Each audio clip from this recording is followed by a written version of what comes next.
And joining us today on the podcast, we have Dr. David Su, where we go over the struggles of becoming a pharmacist, the stress that comes along with it, and female Viagra. Because it's funny to see like people who aren't used to like talking, with like an object, like a microphone or a camera in front of them. Yeah. I think like most people are intimidated by that, but I guess it's like this is like a interview, you know? Like, it feels like I'm being watched right now. Yeah, I guess so. Except people are going to watch me with their ears, but we'll see how many listens it gets, whatever. Yeah, but it's like this is like a normal conversation, you know, but it's just like when people have conversations in the street, there could be people listening on. Yeah. But it's we don't like focus on that. Like our attention's focused to the person we're speaking with. Yeah. But right now, like I see your focus. Yeah, now I'm just focused on this thing that's right in front of me. How do I talk to you directly? You know? I mean, if I move like this, it's a lot better. Really? Yeah, but like if it's like this, well, I see it. But like if it's like this in my periphery, it's not bad. You know, Yeah, so for the people who are listening to this right now, we're literally sitting across the desk with just like a microphone slammed in the middle. And for me, I'm like used to it because I'm used to talking to a camera and I don't really get nervous among those stuff. But people get super nervous going into an interview or anything of the sort. So I guess that's like part of what this microphone is doing to people. Yeah. And how many times have you done this already? None. So this is my first podcast with David Su. Oh my God. I am so honored, Koty, with this microphone right in front of me. You can just view this as like a practice for your future pharmaceutical interviews. I'm just going to do this. I don't need any more interviews. Yeah, because you got a job, right? I got a job. So I know a few months ago we were like discussing whether you should take a job with the smaller company or go towards big pharma. Yeah. I guess, is it considered big pharma? I think a lot of people label things with an umbrella term called big pharma. But in reality, like big pharma is just kind of like an idea. Like I wouldn't consider it big pharma. Some other people might. I don't consider it big pharma. So, as a person who just graduated pharmacy school, right, and a lot of people go this route, okay, but do you want to tell the listeners where you've been accepted to, or is that a hidden secret?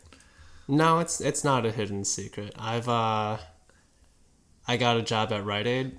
Yeah, and like would you say that's like where the majority of people who finish pharmacy school are like aiming to do, like go into like either Rite Aid or CVS, like those type of big chain pharmacies? So there are a lot of people who go into school and they're like, oh, I want to do community pharmacy. That's the genre, right, of pharmacy practice that like I'm going into. And then like along the way you have like recruiters saying, or like even teachers, professors who are like, oh, hey, you know, there's always other options aside from community pharmacy, like industry, for example. Work for some bigger company. Wait, right? So can we go back to what is community pharmacy like exactly, and what's the appeal for people to want to do it? So you go to CVS, you go to Rite Aid, whatever. You go to any like pharmacy store, for example. You walk in, you walk to the back, you see the pharmacist doing whatever they do. You pick up your medications. That's community pharmacy. All right. A slang term for it is called retail. But the terms are changing just because we are trying to become more clinical, right? In terms of the practice of pharmacy. And what do you mean by like more clinical? For example, instead of just like selling you something, right? The focus has become let's do things to make you better. Let's do things to make your body better. For example, like disease questions, questions about medications. That's kind of like more clinical. So it's like kind of like you're doing a bit of a doctor's role in a sense where you're giving them more information about what drugs they're about to take, or Yeah, like, yeah. am I getting that straight? So, Yeah, so some people get mad when when I do that. Surprisingly, other people are very happy, right? Because we actually have that drug knowledge. It's more extensive than you would get from any other profession. Right. And so some people, for example, they might not appreciate it, but it is duty. It is duty, especially like when you're in that setting. We're very accessible to the public, not as accessible for example, like it's a lot easier to just walk into a store than it is to walk into your doctor's office, right? You see these people on a day-to-day basis. Right. You just walk right in, talk to the pharmacist, walk right out. That's it. No appointments. Yeah. So that's kind of what the advantage of community pharmacy is. I see. And then what is the other pharmacy you were speaking about? Industrial pharmacy? So yeah. So for example, right, because there are many branches of pharmacy. Right. Industry pharmacy is if I were to go into, for example, a drug company, right? That would be industry. Right. Yeah. It's like a drug company like Tylenol, right?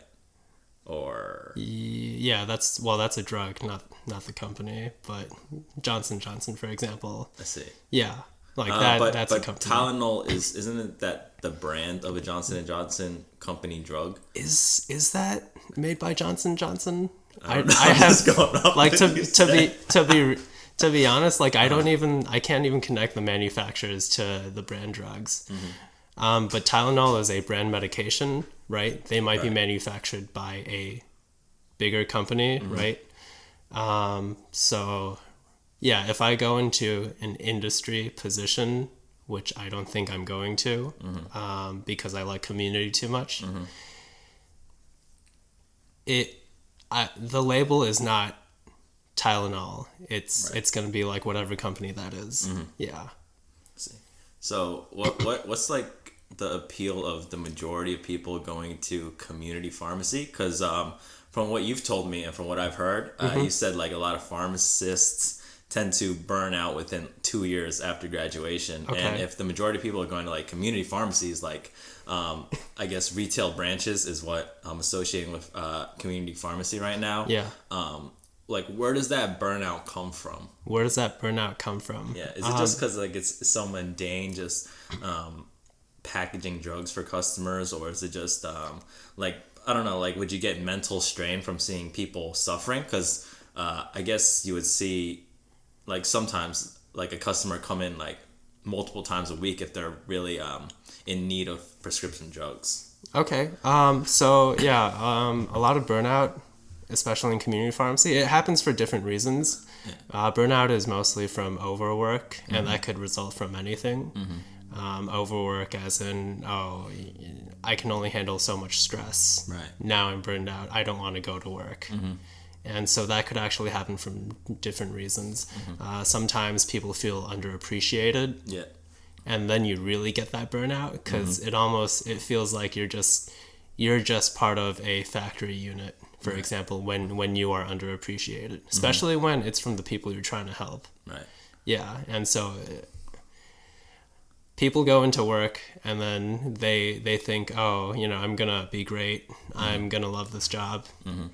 And then once the passion stops, you could say, right, you're not as passionate about it. Right.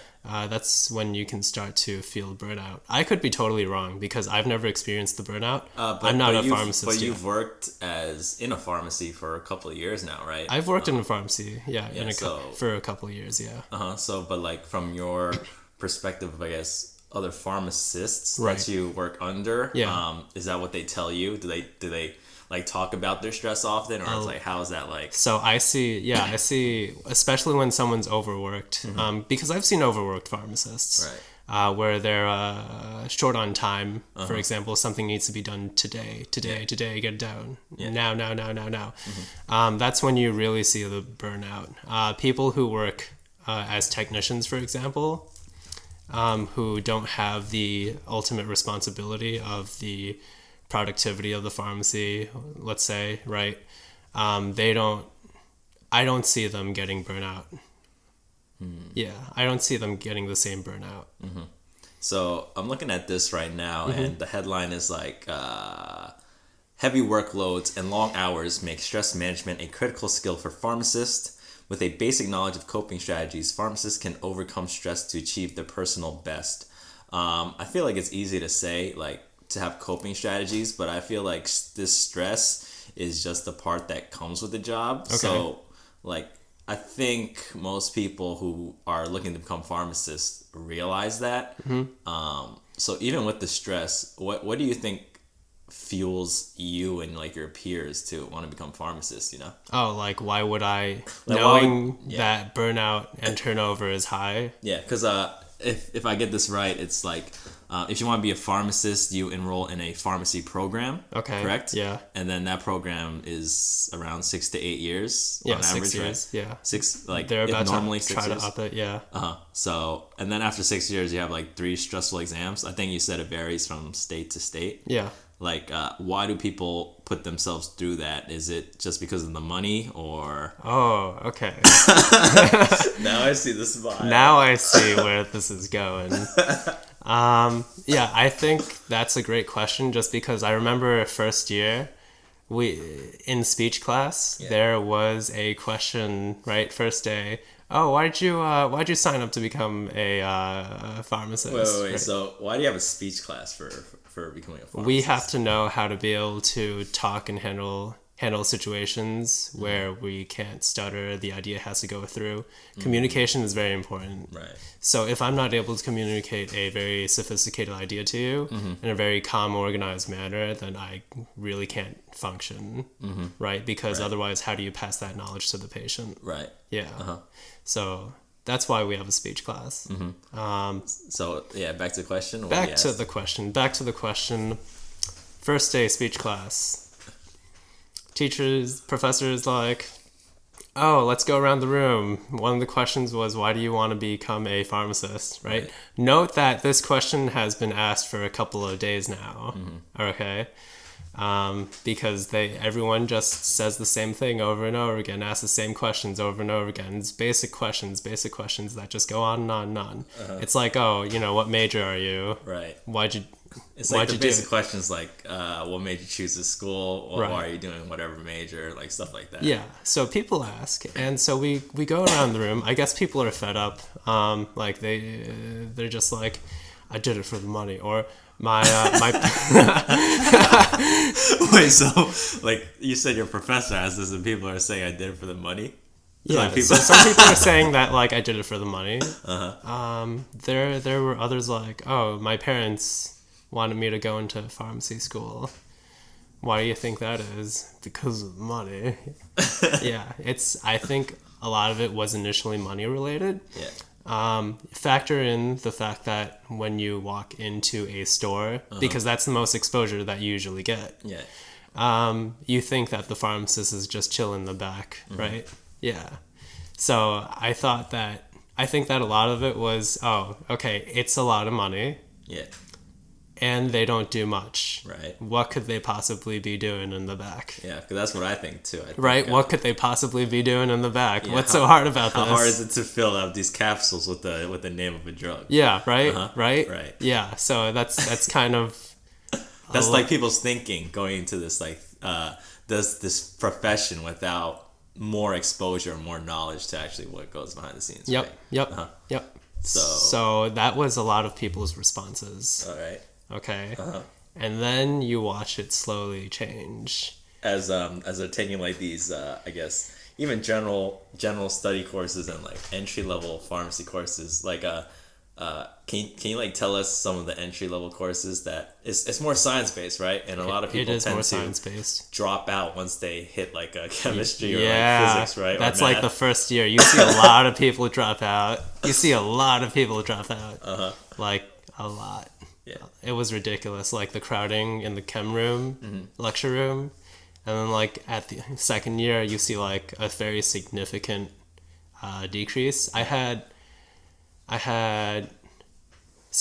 other roommates. Right. No, I was in a room with 1, 2, 3. Yeah, 3 people, including myself. No, I'm sorry. 1, 2, 3, 4. 4 people, and two of them like just dropped out. one in the middle of the year, the next one in the second part. And so you do see a very high rejection rate, I guess, or some people were just like, oh, I can't do it, this knowledge doesn't go into my head, I don't know how to study for it. And then they just stop, and then they just switch. Some others, it is a shame. As you go on in the years, as you advance further and further, right, it's almost like there's no turning back after some point, right? Like, oh, this is my 4th year. So it's like you're too deep in, right? I'm too deep in. I gotta finish.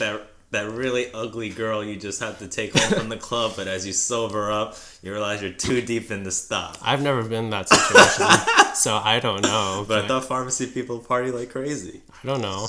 I don't party like crazy. What are you talking about? Isn't that stress relief? I mean, I thought you guys like pop pills after every exam. I think everyone deals with stress differently. Yeah, that's true. Yeah. Yeah. So, going on, like, since people, I guess they're excited to make, I think it's like 6 figures plus starting as a salary for being a pharmacist. Yeah. And then after they see the initial workload, which in my head, I'm thinking like, this is not even the hardest part, like these entry level classes, but people just, like they just drop right away. Yeah. What do you think is like going through the minds of these people? Because I feel like it's, maybe it's like, oh, this is hard, or I don't like this right now, and I'm gonna have to do 6 more years of this, and I think as humans we're naturally short-sighted to not see the rewards at the end. So that's why I feel like people change majors, I guess, once they hit something hard. And also it's like coming out of high school, you generally have like a lot of more hand holding. And I guess you have all your friends and your classmates, because you also go to the same school, right? To help you out through that. But then college, once you start, you don't really have like the support system. That support system off the bat, I guess. So those are like my thoughts. Like for a person who just finished, why do you think people drop out? Like most people drop out their first year, if you still like keep in touch with those type of people. Okay, yeah. So first year, I saw a lot of people who didn't get grades that they wanted, didn't know how to really study for these topics. Reasons for dropping out. Grades. So first year of classes, you go into a lot of... There are other topics like, for example, background knowledge topics on pharmacy. What's the history of pharmacy? What's our function? What's the role?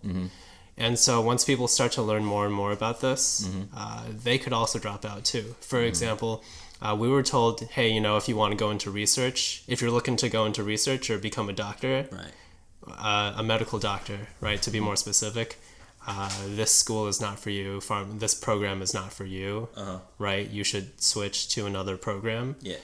Because what they were stressing is clinical, right? Not really research, although people do go into research. But if you're looking to go into research, which a lot of people smart people, by the way, no.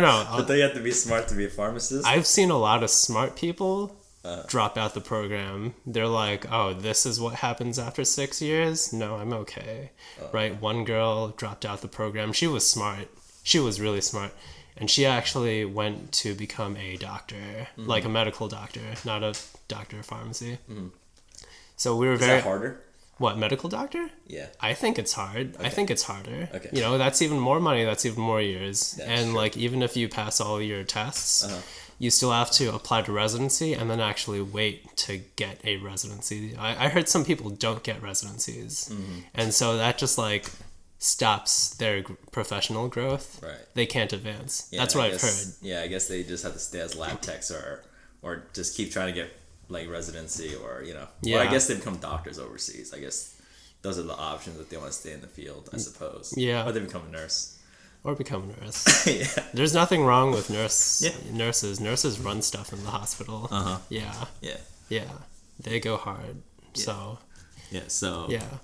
Going back to like why you think people drop out, like I guess a lot of people realize that it's not worth it in the end, and I know we spoke about if you could do it all over again. Oh my God. Would you do it? Okay, so before we move on to that question, We're not done with why people drop out. We're totally not done with why people drop out. Oh, so you have more to say. We have forgotten all about illnesses, right? Family issues, as well as money, which is a huge factor. Right. All right. Okay. Yeah. So, how much do people invest in like doing pharmacy school? Oh my God. Like 200 grand? Jesus. 200 grand? More? I don't know. So like my last I'm talking about years, sticker price, no scholarship. How much does it cost for that's like $50K. a year? Yeah. So we're talking about like 300K, right? Like 200K, 300K, right? Depending on where you go, I suppose. 50K times 6 years. Yeah. Come on, man. I thought I was supposed to be good at math. Man, I do math on a calculator now. I don't trust myself. Like, I don't do mental math anymore. Like, I swore off mental math. Okay. Like, that's how accurate, like, I'm supposed to be at this point. I don't do mental math because I don't want to get sued for making mistakes. All right. Yeah. Fair enough. Yeah, no, in the pharmacy, a technician asked me to do math. It was simple math too. Like, how many day supply is this, right? 5 milliliter bottle of eye drops and then 20 drops per milliliter.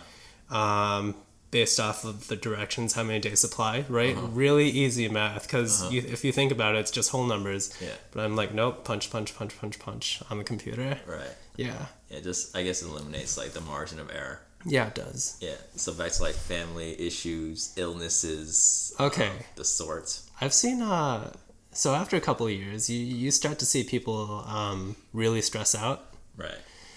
So you see people go into like depression or like a lot of like normal illnesses that they wouldn't normally have. It gets really bad. Acid reflux, for example, right? Their stomach hurts, whatever. If it's stress induced, right? Definitely grinding of teeth. You see that. Yeah, you see that. Like people, if you get stressed enough, people will start to grind their teeth and stuff in their sleep. You know, I've never seen like grinding your teeth in the daytime when everyone's awake, but like I bet people are grinding their teeth, or like they'll do little things like pick at their own skin, like in the finger crotch. That's what I do. You know what a finger crotch is?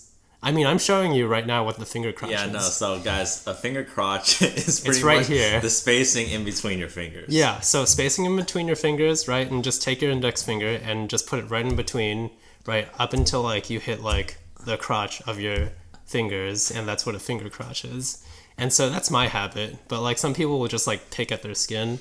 It's just, like, little things to, like, de-stress yourself. Right. And it just wears.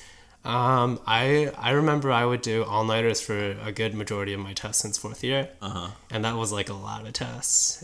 So what's the longest all-nighter you've put? Like longest period of no sleep, or period of like, let's say one all less than 4 hours. I'm pretty sure it's one all-nighter, and then I had a 4-hour nap, and then I studied for my other test, and then I failed that test. Yeah, because I actually had to make a choice, right? There were 2 tests, and I was like, I have to make a choice. Which one do I focus on more? Yeah, so it's a lot of triaging, because you don't have a lot of time. Yeah, you get multiple tests. You don't get to focus on one at a time. So are there any other stories about your theory on why people are dropping out, other than all these stress-induced symptoms? Money? You fail one course, and then it's like, oh, Mom, Dad, do you have enough money to pay for my summer class? Right. And if they say no, then they're SOL. Then how much does it matter for your GPA to be above like a 3.5 or something?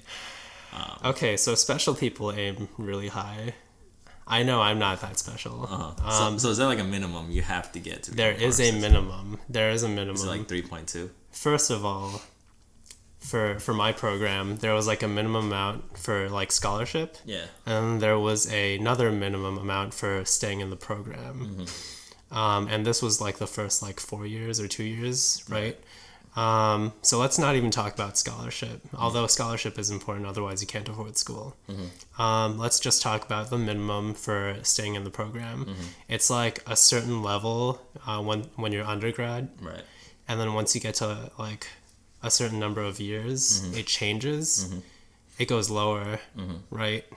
That was for my program. Right. And then it's like, oh, what can I do to stay above this number? Some people are really special. They'll aim to get A's and they'll study the whole thing and they can memorize a lot. I mean, there's probably a lot of work that goes into it. Right. But I'm not amazing like that. Especially like when you have to balance school with your job. Because if you have no job in a pharmacy, you have no experience. That actually decreases your chance of getting a job in the future. Right? I mean, sure, there's... what about like summer jobs? No one wants to hire a temporary. Let's see. Very few people want to hire a temporary. Maybe you can get like a position in a industry company for like 2 months, where you're an intern and then you learn. But especially in a community setting, they really want to see experience, how you're able to communicate with people, right?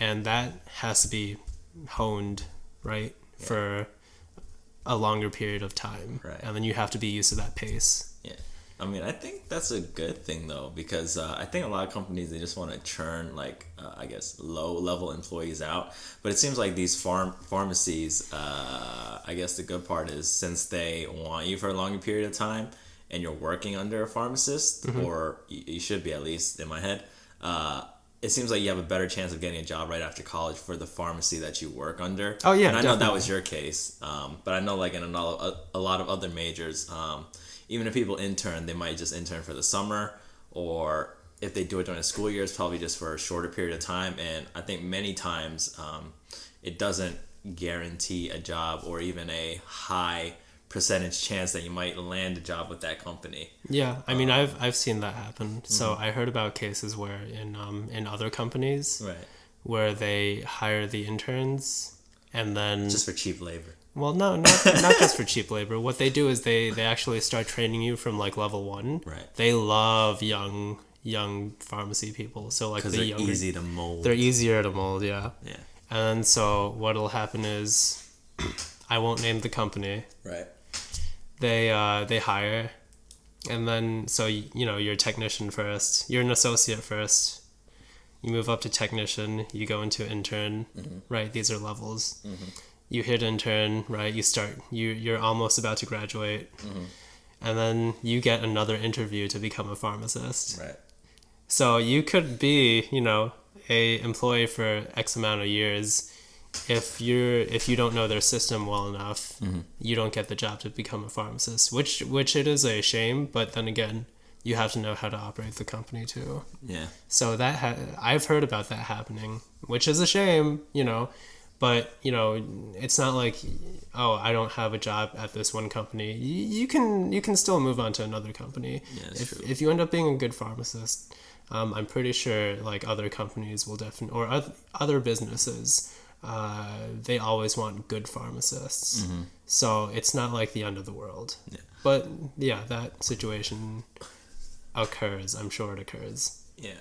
So it seems like I think, myself included, I think a lot of people feel that pharmacy is very like cut and dry type of field. Like what? Where how can you I guess this applies more to community pharmacy, and as I'm learning, how can you tell from like a good and bad pharmacist, other than if they know like what drugs to get or something? Okay. But it seems like a lot of these places are placing a key factor of success upon your communication with the client, because are you client facing in like these, I guess, clinical pharmacy types? Am like I client facing? Yeah, like do you speak to customers? Talk to a lot of patients. Yeah.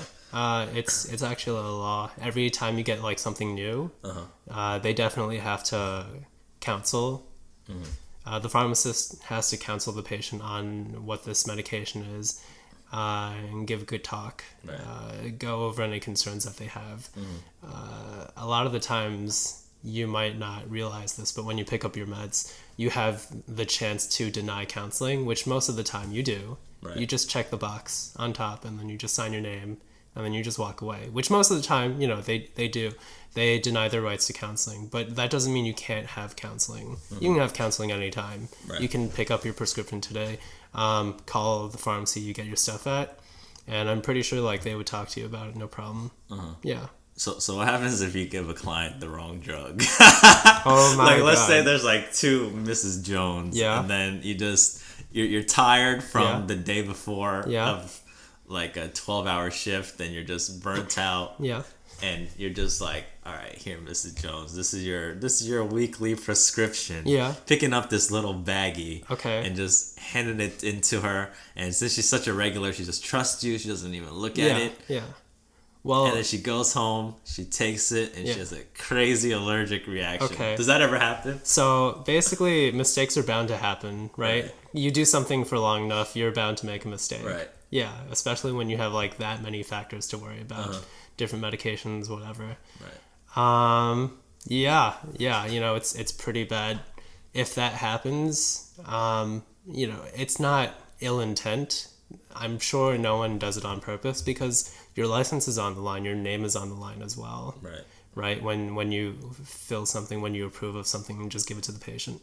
The goal is to get them to be as healthy as possible. But yeah, something like that does occur. There are situations where people sue. So have you been sued? I've never been sued myself. Have you been sued, David Sue? I've never been sued myself, no. But I think the most important thing is to realize the error, catch it as soon as possible, right? So they can avoid the unfortunate events, and then take that medication back because that was your fault. Right. Apologize, for sure. If I check, right? If I'm the one checking, and then I have someone who trusts me, the last thing I want to do is betray their trust. Right? Because like the goal is to get them healthy, and you want the best for them.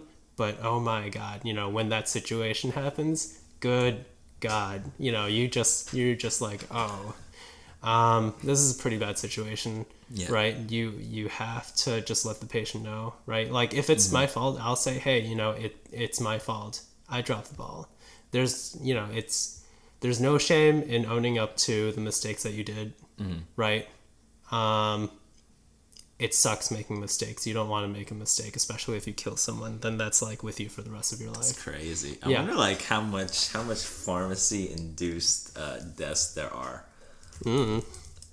There's probably a statistic, but I don't know. I mean, I know that it's like lawsuits are pretty bad that like we have insurance. Right. Like malpractice insurance. Yeah. All right, I'm looking this up. Pharmacy error statistics. Let's see. Medication error accounts for approximately 7,000 deaths annually in hospitals alone. And tens of thousands more in outpatient facilities. Okay. That number does not seem too bad, to be honest. That's just deaths, though. Yeah, that's deaths. There's also the chance of, really bad reactions. Yeah. Right? From the mix-ups. The next bullet was like, according to the FDA, over 1.3 million people are injured each year due to medication mistakes. Yep. But this phrasing is very vague. Yeah. Well, I feel like it could be to the point where somebody just gets medicine illegally or gets like or steals someone else's prescription, and that would still count as a medication mistake, possibly, if they steal someone else's meds. Like if someone's parents are taking like Oxycontin or something like that, and then that kid, and then they heard like it gives you a nice high, and then they just take one too many pills. That's not my fault. Yeah, that's not your fault. That's not my fault if that's the situation, because it's just like this medication has your name on it. Right. It's for you, specifically you. Yeah, so I mean, like, that wouldn't be something that I'm too worried about. Although, I give them a heads up. Obviously this is just for you. With your name on it. Yeah, this stays with you. But how many patients come in with like prescriptions that that they don't need, but they have some connect somewhere I've seen that it. writes them. I've seen I it. feel like this happens a lot. I've seen it. Yeah. Does this happen a lot? It happens. What's the most common drug that people get it for? Oh my god. Is it these recreational drugs? What's a recreational drug? So many things could be recreational. I guess they're not recreational. No, but it's just what, Adderall? yeah, like Adderall, Oxy, you Perk, which is Oxy plus Molly Percocet. Yeah. Yeah, you know, like those type of party drugs. drugs? It's Like it's not meant for like it's not meant to party, but you Okay. can definitely get a high off them. Yeah. I definitely skipped a point in the last question, but when I remember it, I'll get back to it. So don't get mad at me if someone's like, oh, he forgot to mention this. I can't possibly cover every single thing. Of course. How often do I see people Like they're getting drugs where you know where for I a fact- definitely know they shouldn't be getting? Yeah. Or they're just coming like way too often for drugs. It's such a gray area just because it's like I see the prescription and I'm like, and it's a handwritten prescription. Note that in New York, I don't know about Jersey, even though right now we're in Jersey, right? Note that in New York, theoretically, everyone should be getting electronic prescriptions. Right. That means the doctor has to send it to my computer, and then I'm more okay with it. But still, like I might still question, oh, should they still be on it? Because doctors can be shady too. Yeah, doctors are shady. No, Doctors can be I see shady. some, Not every doctor. True. Yeah, but then again, you know, I'm not in charge of making the diagnosis. Right. So I can't be like, oh, you don't need this. Who am I to say that? Right. The pharmacist. But I mean, it's such a gray area because I will see things that I'll see combinations where I'll look at it and then I'm just like, you know what? This is such a horrible combination. It looks like they shouldn't be on it. And then like someone else will be like, no, that's perfectly fine. The judgments are so mixed. I've seen it. What's the craziest amount of drugs that one person bought at a time? What do you mean? Like I would imagine some people who like got out of surgery or whatever, Yeah. like they have to be medicated up. Okay. Like on like 13 different pills or something. Yeah. Like, how many different medications have you seen a patient get at one time? So legally, for a lot of control medications, you're allowed a 30-day supply. If you need an exception, there's an exception code for like 90-day supply for some medications, depending on the class. Right. As well as like more than that, depending on the class, right? Usually it's up to a 30-day supply. For some medications, depending on how it's prescribed, 5-day supply. Right. The most that I've seen, but I think I know like the question that you're aiming for. Like, what's the craziest thing that I've seen in terms of quantity where I don't think that they should be having these things? Yeah, that's a speech class coming out. But yeah. Like someone gets a electronic prescription, like 4 electronic prescriptions for control medications of the same class. Sure. That situation. That is the situation. So it's not like 20? So they got like a 30-day supply of like... So it's not like 20 different medications at once? No, Oh. that's crazy. That'd be crazy. I can agree with that. But like, let's say if they get 20, you have to factor, okay, is it like... Are some of them like normal medications, like your cholesterol meds, right? Your Tylenols, your any meds, I guess. Like because someone needs to take a pill for like cholesterol or. So that's what you're talking about. You want me to include those? Yeah. Old people have that a lot. Oh really? Yeah, they get like a lot of meds, like 10, 15. It's right? Crazy. They'll get it like throughout the month, not one trip at a time, unfortunately. Yeah. Yes. It might be easier for them to do that. I mean, there is software for that, but like a lot of juggling goes into that. Yeah, I think that kind of sucks because I don't know. I guess I'm not at that age yet, but I think I feel like if you just keep yourself healthy, you don't really need that many meds when you're that old. But I don't know. Maybe these patients are just like people who didn't stay healthy, or they might have just had like a stroke of bad luck where they might have been like a ex-cancer patient or something like that. Or they just don't like have genetically healthy bodies and they just need supplements or Okay. general medication to keep them Well, functioning. it's there are a lot of medications where it's like, oh, I don't feel anything, but I'm still taking this for preventative purposes, like your cholesterol meds, Right.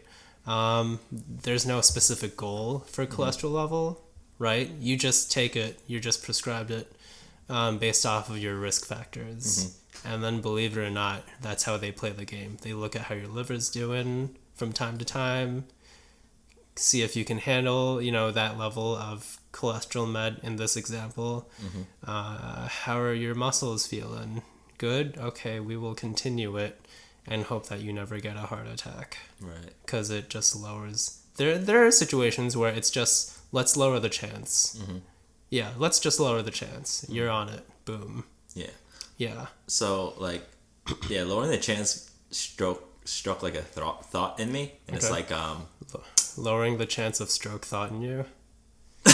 no, lowering the chance stroke. Oh, yeah, I guess so. Struck a thought? Struck a thought in me. Okay. Yeah, my English, man. Okay. I need speech class. That's but anyways, it struck a thought in me. And it's like, when drugs get passed, there's I think a lot of times newer drugs, which I guess passes a certain rate. This is just how I'm imagining it. Okay.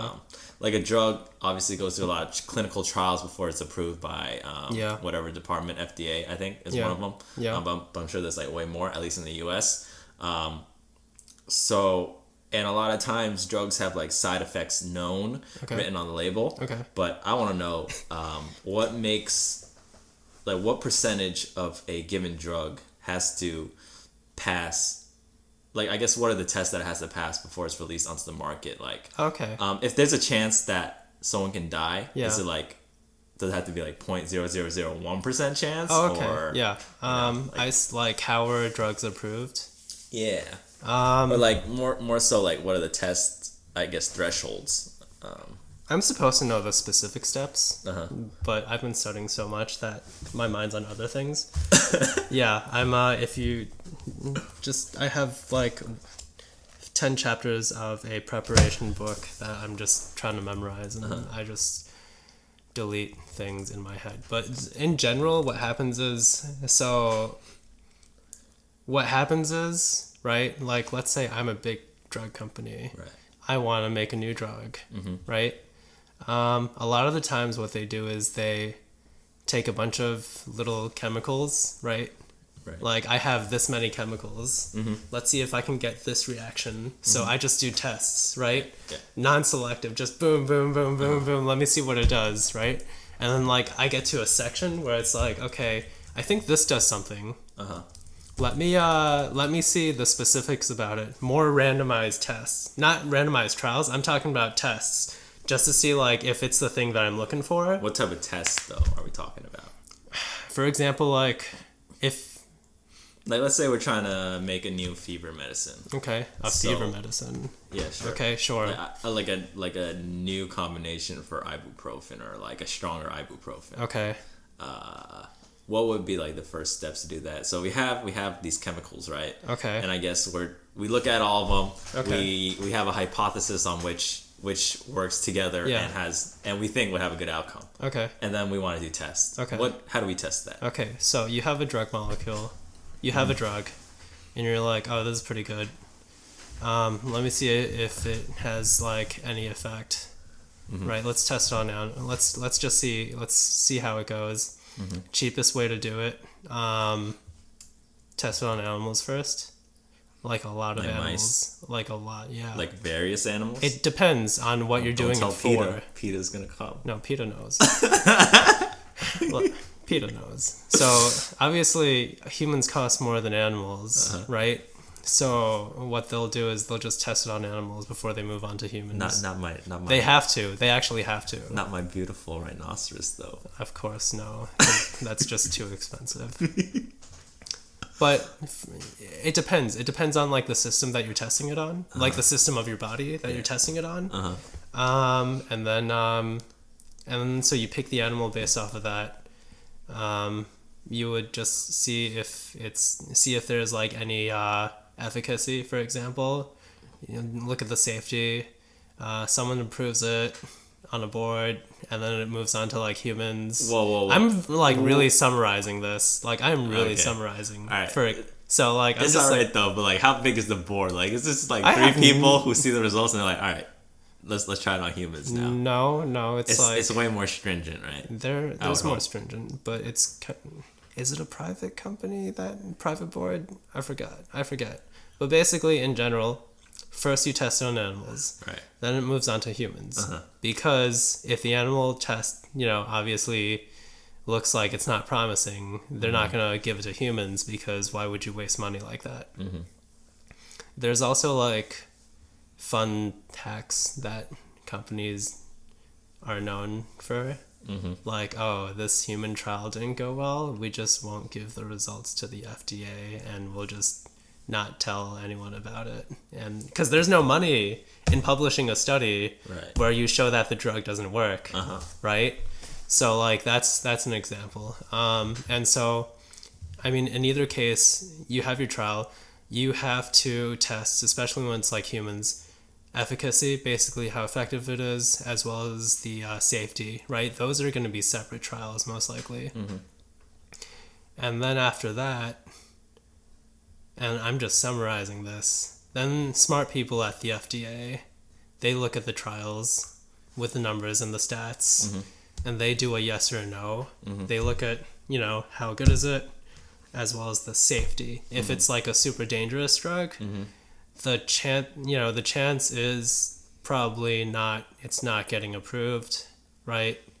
And then, it's just not getting approved. However, right, politics does play a big role. For example, there is this medication, right, called Adi. Adi? Not Adderall. I'm not talking about Addies, right? Adi. Adi. Female Viagra.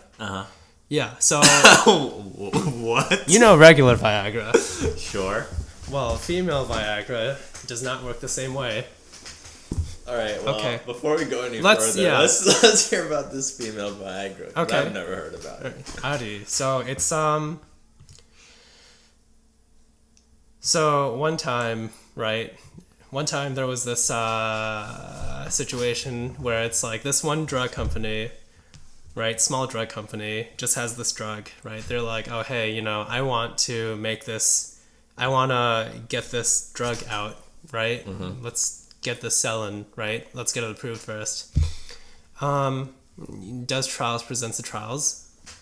FDA takes a look at it. Yeah. They're like, no, it's dangerous.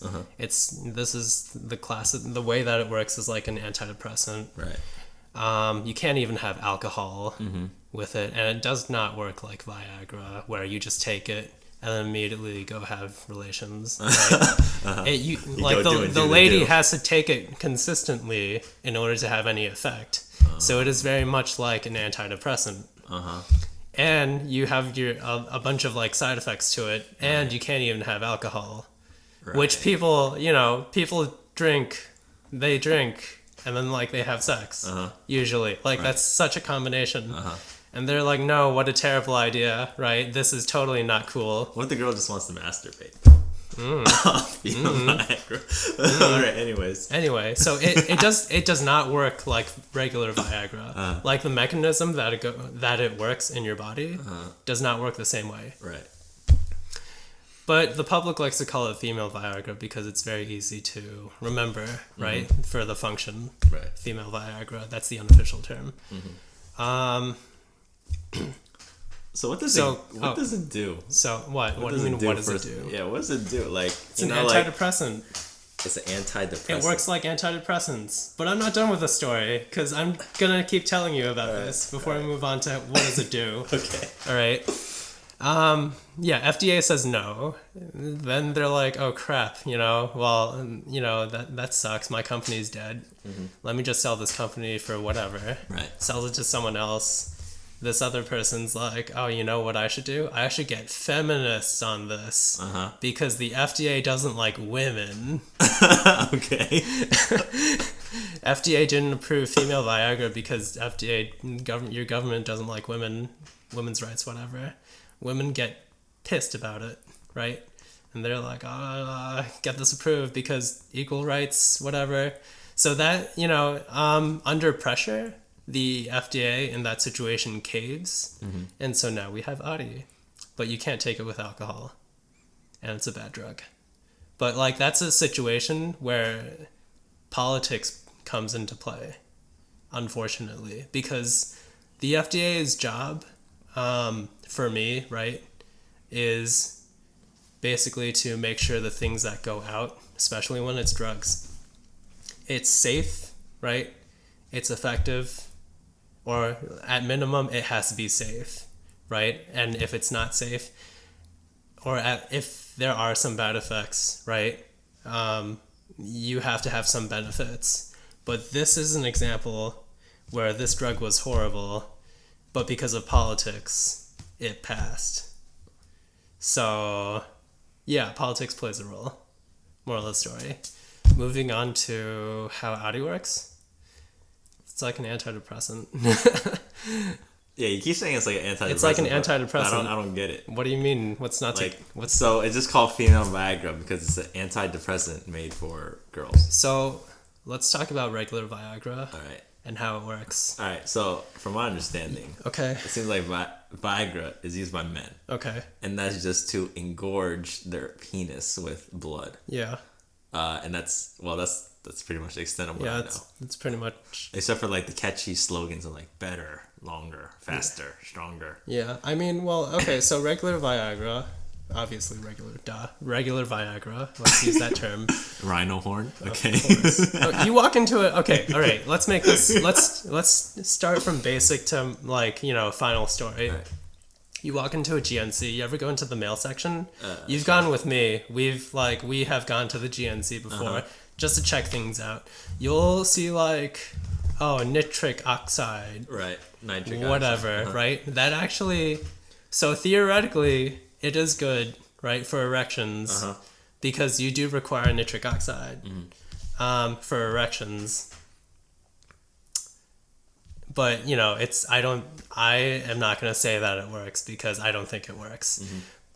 Because if nitric oxide is a gas, then doesn't it evaporate in your stomach and you burp it out? Right. I don't know, but that's not an actual drug.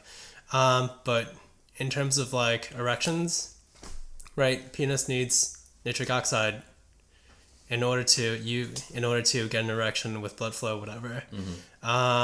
There's this enzyme called PDE5. Right, which lowers nitric oxide levels, right?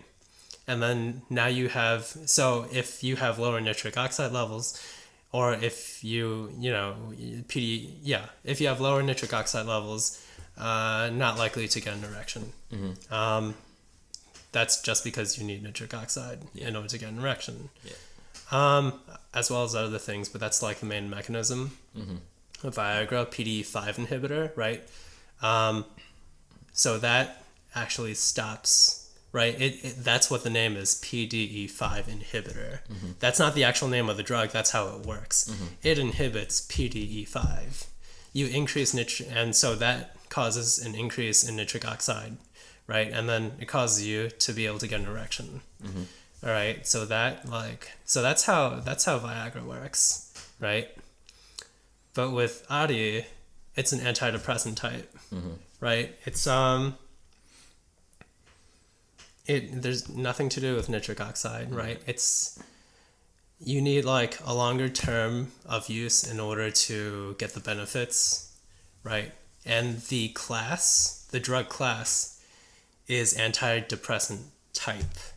It works in the brain, not your groin area. If you're a female, you don't have a penis, so you can't get an erection, right? But that's how it works. It works in the brain.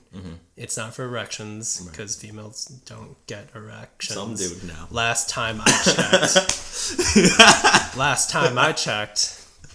And so it works different, and it takes a long time to work. And so people say it's female Viagra, but it's the wrong term to use because you have a completely different impression of what it actually does and actually how it works. Yeah, that's the impression I had when you said it. But right? now, you think it's instant, and then it's, we came to this anticlimactic ending. Nope. Yeah. Nope. Yeah. That's crazy. Yeah. It's amazing how politics works. Yeah, I mean, I think if the people want something, they'll get it. Yeah, they'll get it as long as there's enough people, because there's people lobbying and people making things happen. Yeah, and, yeah. Like how marijuana is pretty much going to be legalized everywhere in the U.S. eventually. Eventually. I mean, it might take a while, but for the propaganda that it had, that it was like such a terrible drug and all this stuff, it does not seem that bad. I guess speaking from the little that I know about it, and I don't know like the chemistry behind it, but it doesn't seem like it's too bad, even if it's used, because it is used for like medical purposes many of the times. You know? So like cancer patients and such. Yeah, it seems like alcohol is a more dangerous drug than marijuana is. Well, any medication, if you give at a high enough dose, can be dangerous. So there's that. Yeah. So let's go back to like that other question where going through the past 6 years. Okay. Is it worth it? Was it worth it? For this 6-figure payout? If I go to a bar and women approach me, which I'm in a very loving relationship, I will immediately say no. And then people are like, you know what? People are obnoxious with graduating pharmacy school. Like, that's I think they're big-headed right now. Yeah, that's what I noticed. Like, I love my classmates. To you through this podcast. I love my classmates. It's interesting. I was gonna ask, don't you feel big-headed now that I just told my dad asked me this question. He's this morning actually in the car ride. He was like, "Oh, you graduated. How do you feel?" And I go up to him just out of sarcasm, but I don't know if I'm actually gonna do it. Like I'm just like, Dad, whenever people approach me, I'm gonna introduce myself as Dr. Sue and do one of these where my thumb goes to my chest like I'm Dr. Sue. Yeah. But I don't feel like a doctor. Theoretically the degree gives me the title. Right. I don't feel any different, which I'm not any different. But a lot of people are like, oh yeah, no, now my title is doctor, I'm all that. And how do I feel about that, I think it's just the title, because 6 years of stress might make you feel very accomplished, and I'm not saying that you shouldn't be accomplished, but like throughout the whole podcast session, you're like, yeah, it's like tough, and I spent a lot of time, even though you did not say like, yeah, I deserved it, or yeah, this made just way tougher than I don't feel like I deserved it. It's English. Really tough. Yeah. It's really tough. Don't get me wrong. It's really tough, but I was very lucky. I was very fortunate. I ended up having a very good study group, right? My girlfriend, my current girlfriend, like right now, she helped me a lot with studying because I had horrible studying habits. Also, I was very lucky in terms of like the guessing game. So that plays a big factor. Right. Luck plays a factor in success. Yeah, how much though? I don't know. I think enough for me to pass my tests. Yeah. Yeah, but I was just like, I walked out of test and I was like, wow, I failed, didn't get the result. Wow, I passed. I would actually count the number of questions that I definitely got right. I'd be like, no. No. So the big question is, and we've actually made it to almost an hour. Did we really? Yep. Time flew. Yep, time flew, but... You're so fun to hang out with. Yeah. But the final question is, was it worth it? Was it worth it? I mean, saying it now that you've recently just finished, and I guess you're moving into the big boy league, the beginning of the big boy league. Okay. Was it worth it as you view it right now? It might be worth it or not worth it. Your answer might change by next year or in 5 years. I know. But right now, the elated feeling you get after 6 years of blood, sweat, and tears and sacrifices. Okay. Was it worth it? Was it worth it? Was it worth going to school for 6 years? I've seen a lot of sacrifice happen, and if I was one of the people who dropped out, after 4 years, I would have like cried and been like, no, it's not worth it. But like I'm a very lucky person where I actually graduated, so I can actually say for me it was well worth it. I'm very lucky in terms of like I have the proper funding. My parents would always like give me the money. You know, they don't make that much.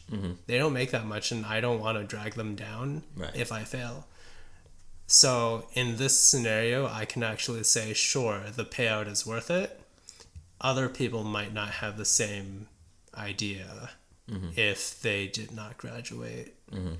So for me, I guess it's worth it, but we'll actually see, because first I have to make the money back. Right. Because if I don't make the money back and I'm spiraling into debt, you know, then it's not worth it. For me at this time, I can give a simple, yeah, sure, it's worth it. Yeah. But I have something good. I have something good going on with my future plans. Yeah. And so I can actually, with what I have, I can say, yeah, sure, it's worth it. Yeah. So the real final question is... Would you do it again? Would I do? Would you do it again? Would I do it again? If I could do it all over again... Knowing what you know now. Right? Would you do it? Would I do it all over again? Would I like... You mean like right after high school, would I become like a garbage truck man? Yes, sure. A garbage truck man, a pharmacy student, whatever you want to call it. Would I go into something else? So when I was applying to college, I applied to 2 majors, right? We had pharmacy and then we had chemistry. Yeah. And I was like, oh man, those chemistry people are going to have so much fun, right? Or those finance people are going to have so much fun. I want to have fun. Yeah. You know, I'm human. I want to have fun. My cousin, right? He's an economics guy. He has no job, and he's been out of. He graduated like 2 years ago. He's my age. Actually, he's my uncle. Right? Don't ask me how the don't ask me how the generations work, because like it's a huge generation gap in terms of like cousins to cousins. Yeah. So I mean, for him, it's not worth it. If I could do it all over again. This is kind of like the grass is always greener situation. Right. Yeah. I mean, you'd have to ask me that in like a couple more years. Knowing that they're going to up the program to like 7, 8 years, and then like, you know, we're going to be really, really clinical in the future. Maybe then I'll be like, oh, you know, I wouldn't do it all over again, or I would do it all over again. But this is kind of like the grass is always greener. So how do I answer that question? What would I do instead is the actual question. Sure. I have no idea what I would do instead. Can I see myself doing something else? I would have fun with business, to be real. It looks like a simple concept. Don't get me wrong. I only know the basics though. So, you know, people are going to be like, oh, you know, he's underestimating me. Yeah. Like, what's it called? When The View underestimated nurses. Remember that? No, you don't remember that? The Miss View? America? Nope. The View with Oprah? Nope. Not Oprah. Crap, that's racist. Whoopi Goldberg. I don't remember. Yeah. I don't know. There was like a Miss America pageant, and she was a nurse, and then she had a stethoscope, I think. Yeah. And then around her neck with her nurse scrubs. She was like, blah, blah, blah. I'm a nurse. Clinical. I didn't see the full thing, to be real. And people were judging her like, oh, why does she have a stethoscope? Nurses just do lackey stuff. Yeah. It's not. Where was I going with this? Being underestimated? And you're talking about business? Oh, yeah. So... I could say, hey, business is easy, but I don't know for sure. I think it's a safe choice. I think pharmacy was a very safe choice, assuming you graduate. Would I do it all over again? I might, just because I did not, I might, had I, but that's like going under the assumption that like I don't know. Like, what the pharmacy experience was. Right. Yeah. Yeah, I could do it all over again. Cool. Yeah. And I would cry a that lot. was Dr. David Sue. Dr. everybody. David Sue, jeez. Man, I'm blushing. Yeah. And thanks for coming on the show today, David. Koty, it was such an honor for you to host. Thank you for coming to my house. Yeah, well, I wish you the best of luck in your pharmacy career. I think you have a bright future ahead of you. Thank you. Especially remaining like very humble in your pursuits and not forgetting those late nights and accrediting yourself with the help of your support group and your loving girlfriend, you know. And I think a lot of people who see like small successes, they tend to think that it was all them, you know. And I guess it's understandable going through struggles and seeing yourself as the person who's responsible for it, you know. And it's hard to give credit to others when others is due, but as the saying goes, it takes a village to raise a child. And I'm glad that you can express your appreciation upon who helped you get where you were, your parents, and everybody else. But thanks for coming on the show, Dr. David Sue. Dr. David Sue. Everybody, you can check him out in your local Rite Aid. Probably not. But he will be there to I'm on assist LinkedIn. you. I'm on LinkedIn. You can find me on LinkedIn. You can find him on LinkedIn. How can we find you on LinkedIn? RX David Sue. RX David Sue. RX David on Sue. LinkedIn. Everybody, thank you guys. Thank you.